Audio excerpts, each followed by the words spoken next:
Hi friends, welcome to வச்சிஸ் kitchen. எல்லோரும் நல்லா இருக்கீங்கன்னு நினைக்கிறேன். இன்றைக்கி நம்ம என்ன பார்க்க போகிறோம்னா காலிஃப்ளவர் 65. இது எல்லாருக்குமே ரொம்ப பிடிக்கும், பெரியவங்கலேருந்து சின்னவங்க வரைக்கும். வாங்க எப்படி செய்யலான்னு பார்க்கலாம். கடாயில் தண்ணி ஊற்றி உப்பு மஞ்சத்தூள் போட்டு மூடி வச்சிடணும். அது ஒரு கொதி வந்தோடனே ஆஃப் பண்ணிடலாம். அப்போ தான் அதில் இருக்க குட்டி குட்டி பூச்சியெல்லாம் அடியில் தங்கிடும், செத்துரும். நம்ம மேலாப்பில் அந்த காலிஃப்ளவரை வடிகட்டி எடுத்துக்கலாம். அது கண்ணுக்கே தெரியாத மாதிரி இருக்கும், க்ரீன் கலரில் ரொம்ப குட்டி குட்டியாக இருக்கும். இப்போ வடிகட்டி எடுத்தாச்சு. இப்போ பார்த்திங்கன்னா நெக்ஸ்ட்டு என்னென்ன மசாலா போடலான்னு பார்க்கலாம். 1/4 டீஸ்பூன் மஞ்சத்தூள், 1/2 டீஸ்பூன் மிளகுத்தூள், 1 டீஸ்பூன் தனி மிளகாத்தூள், 1 டீஸ்பூன் இஞ்சி பூண்டு பேஸ்ட்டு, 1/2 டீஸ்பூன் கரம் மசாலா, தேவையான அளவு உப்பு கொஞ்சமாக சேர்த்துக்கலாம். ஏன்னா ஆல்ரெடி நம்ம காலிஃப்ளவரில் வேக வச்சுருக்கோம் போட்டு. நெக்ஸ்ட்டு கருவேப்பிலை கொத்தமல்லி பொடியாக அறுத்தது, அரிசி மாவு 1 டீஸ்பூன், கடலை மாவு 2 டீஸ்பூன், கார்ன்ஃப்ளவர் மாவு 1 டீஸ்பூன். இது எல்லாத்தையுமே காலிஃப்ளவரில் போட்டு நல்லா பிணைஞ்சு விட்டுறலாம்.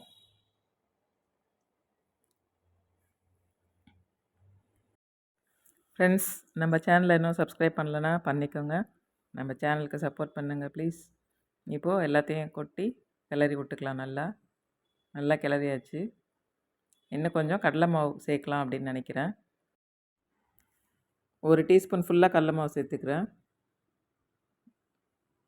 சேர்த்து நல்லா கிளறி விட்டுட்டு மூடி வைக்கலாம். நம்ம இதில் அரிசி மாவு எதுக்கு சேர்க்குறோன்னு பார்த்திங்கன்னா, அந்த மேலே கோட்டிங் வந்து நல்லா கிறிஸ்பியாக முறுமுறுன்னு வரும். அதுக்காக தான் அரிசி மாவு சேர்க்குறோம்.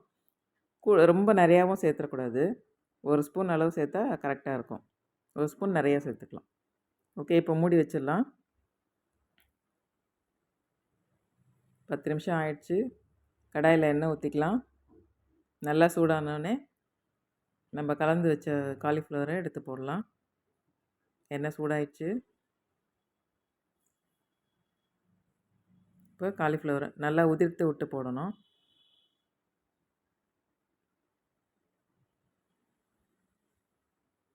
போட்டு ஒரு பக்கம் நல்லா வந்தோடனே திருப்பி விடணும். அது மாதிரி திருப்பி போட்டு நம்ம காலிஃப்ளவர் 65 சுட்டு எடுத்துக்கலாம்.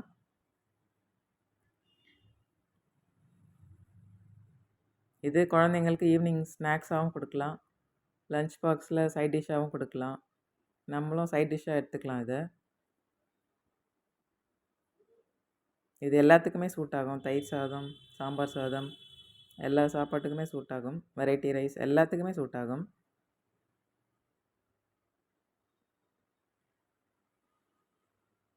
பசங்களுக்கு ஈவினிங் ஸ்நாக்ஸ் இல்லைன்னா டக்குன்னு இது ரெடி பண்ணி கொடுத்துடலாம். ரொம்ப ஈஸி இது. நம்ம கடையில் போய் காசு கொடுத்து வாங்கவே வேண்டாம்.